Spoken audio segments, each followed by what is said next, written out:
Yakima police tell me a 19-year-old driver with a 23-year-old passenger in the car was driving really fast on Washington Avenue here. First hit this power box right behind me. They've since replaced it, rolled several times before hitting the second power box right over here, knocking out power to the airport. He then flew 30 feet in the air and finally hit that control tower up there and landed on its top. So not only can students get their food handler's permit, but they can also get a CPR license. You good? Bob and Sherry had all this sagebrush in front of their home. Now you can see how easily this would have caught on fire with just one ember. Bob took it upon himself to remove it from their property, and he has a wood chipper coming in to dispose of the rest of it. There was 3 individuals in a car that left the scene. One of the people in that car say that they shot the man, and he's now being interviewed as a suspect. Now, as you can see to my left here, the car appears to have gone through that railing, and it went airborne over a canal. To put it simply, what I have here is a little model of what the COVID-19 virus looks like. Now, these push pens are representing the spike proteins that are on the virus. WashDOT says they are going to stay closed until at least Sunday. That doesn't mean they're going to be open on Sunday. That's when they're going to reevaluate if it's safe to reopen. And he was the first black man to be appointed to a mayor position in Roslyn and the first one to be appointed to a mayor position in Washington State. But it is so cold out here right now that I had a granola bar in my pocket that's actually frozen now. Beasley, how are you doing? That's what I thought. She's doing great. Now we know it took about 3 hours to bake cookies in our news car at 170 degrees. So, does anyone want dirty car cookies now? Now, Jessica, a lot of us may be wondering, how exactly are sexual assault investigations handled by law enforcement? Yeah, Tracy, well, the sheriff's office says it can be different depending on whether it's a kid or adult. Generally, if the officer's responding for the first time, they make sure that the victim has somewhere to stay, they don't have contact with the suspect, and they try to put them in touch with resources. That's pretty cool. Are you a Twitch guy, Siggy? I'm not a Twitch guy. I'm not good enough at video games. Yeah. I definitely got the vibe from you that you were a Twitch guy. I'm not surprised. It would be fun to stream, but everyone and their mother does it, so I don't know if I'll ever get there. Well, maybe on YouTube now. And a former city council candidate is accused of assaulting a police officer when they were investigating him for a domestic incident. A 15-year-old accused of killing another teen in a shooting will be charged as a minor. I'm here at Prosser High School where students have organized a walk in honor of who? After the school board chose not to renew his contract. Because Mr. Lusk is the first one to always have our back. Now it's our turn to have his.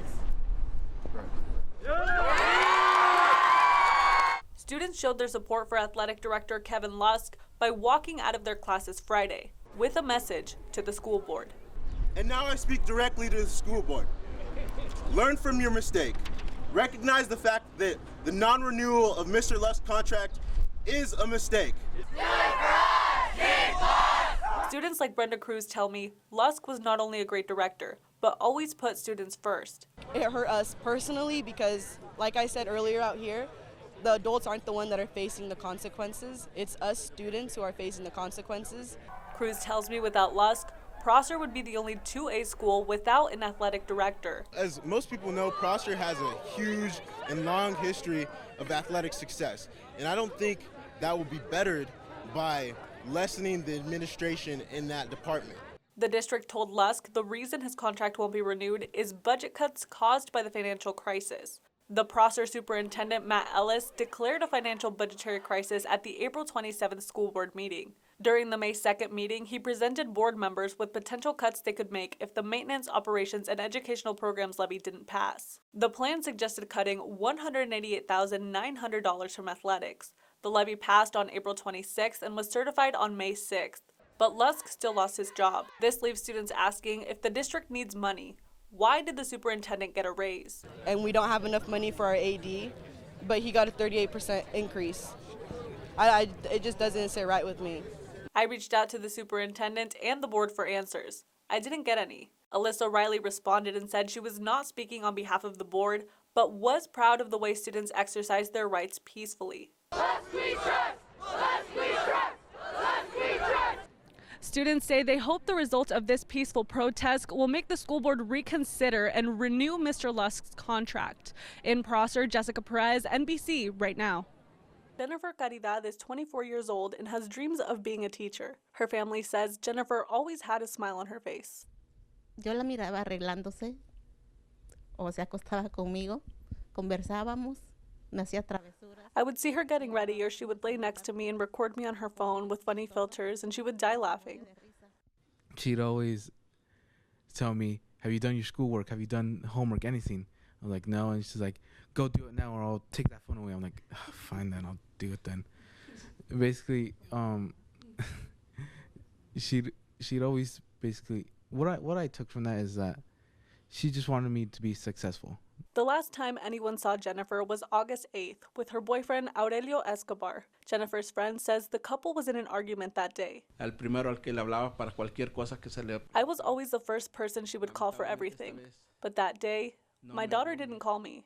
On August 9th, Yakima police were called to a shooting and robbery at Berland Lake and found Jennifer's truck abandoned. They also found blood on a tarp, clothes, shoes, and her purse. From August 9th to August 17th, several agencies searched in and near the lake, but they came up empty. 4 months later, and still nothing. ¿Qué está pasando con ella? Si sufre. What's happening to her? Is she suffering? Is someone beating her? Is she cold? I don't know. Her family is asking for help finding Jennifer. Les suplico, por favor, que me ayuden a encontrar a mi hija. Please help me find my daughter. I implore. It means everything. Justice for my daughter. She is not just an object you can forget about. The family says they haven't gotten any update on Jenny's case, other than investigators saying they will test the blood to see if the DNA matches Jennifer. But because of a backlog in the state crime lab, that could still take months. And the police, sometimes I don't even believe them when I speak with them and ask for information. They say it's the same thing. They're in the same spot. Her loved ones still have hope that Jennifer is alive. But if she comes back, hopefully she could accomplish all the dreams she had for herself. Oh!